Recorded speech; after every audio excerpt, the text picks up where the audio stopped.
I was talking about the perfect storm with John Goulet. And the nor'easter is the perfect storm, right? The nor'easter, wicked nor'easter. You got the Alberta Clipper comes in from Canada. You got the low pressure system comes in from the United States, from the contiguous United States. You got a high pressure system off in the Atlantic Ocean, off the eastern seaboard, and the storm just gets stuck, and it cycles in there, and you get dumped to snow, which is great if you're a kid. Right? If you're like a little kid's like, snow day! But if you're any kind of adult after you sled with your kid or throw a couple snowballs, you're like, okay, ready for it to be cleared off and ready to move on with my life. I think the Golden State Warriors are not only a product of the perfect storm the first time around, they may have created some both artificially and organically the perfect storm the second time around for reincarnation of a dynasty. Take a listen to Steve Kerr. So Steph Curry played last night. What do you have, 23 points? 23 points in 27 minutes. I know they didn't win, but again, that's perfect for them.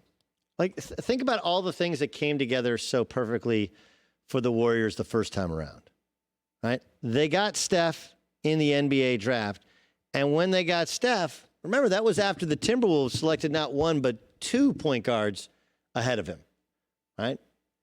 And they end up taking him. And among other things, you know, obviously Draymond Green in the second round of the draft, he was heavy. He was undersized. He was a bad fit for the classic NBA. During Steph Curry's first contract, he had so many ankle injuries, and he was seen as a guy who couldn't really defend at a high level.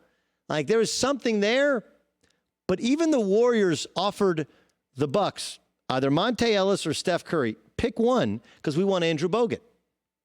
Some of it is dumb luck, but they retained Steph Curry and got rid of Monte Ellis.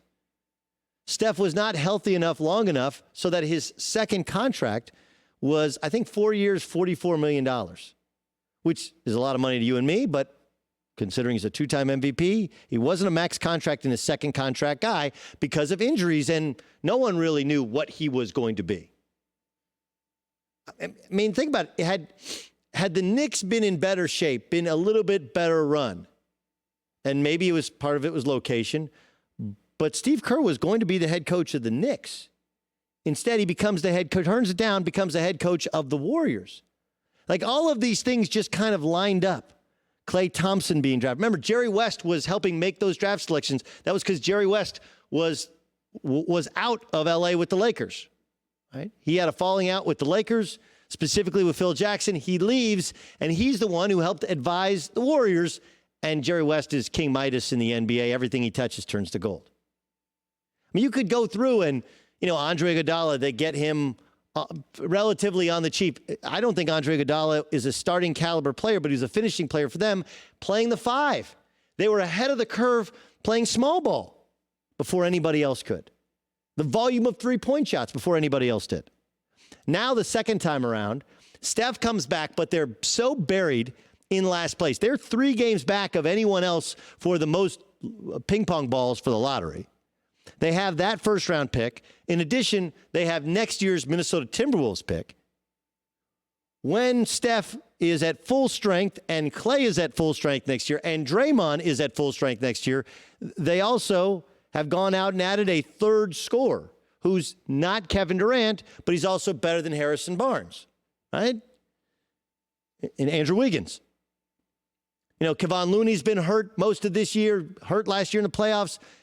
You combine that with the Lakers are going for it now. The Clippers are going for it now. The idea that the Lakers will be better next year, kind of hard to believe. And in 2 years, what's LeBron going to look like in 2 years? What's his body going to look like? How many games will he be able to play? And the Clippers, like, God bless them. They might be the best team in the NBA, but the likelihood of them sustaining success. Paul George hasn't been healthy the last couple of years. He's definitely going to be healthy next year.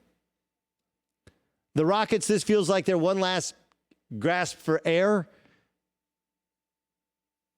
Between Steph coming back just in time so that he does get some run this year, Clay spending the entire year rehabbing, so he'll be at full strength next year. Draymond Green sitting, not playing, but laying in wait and will finally be completely healthy next year.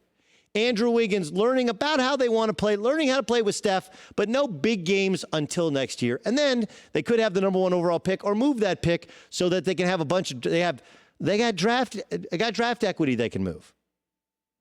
Combine that with the Lakers being older, the Clippers showing no ability to sustain success as of yet, the Rockets seeming like this is the last year before they're done. And then good luck if you're the Milwaukee Bucks playing next year under the shadow of Giannis potentially becoming a free agent, right?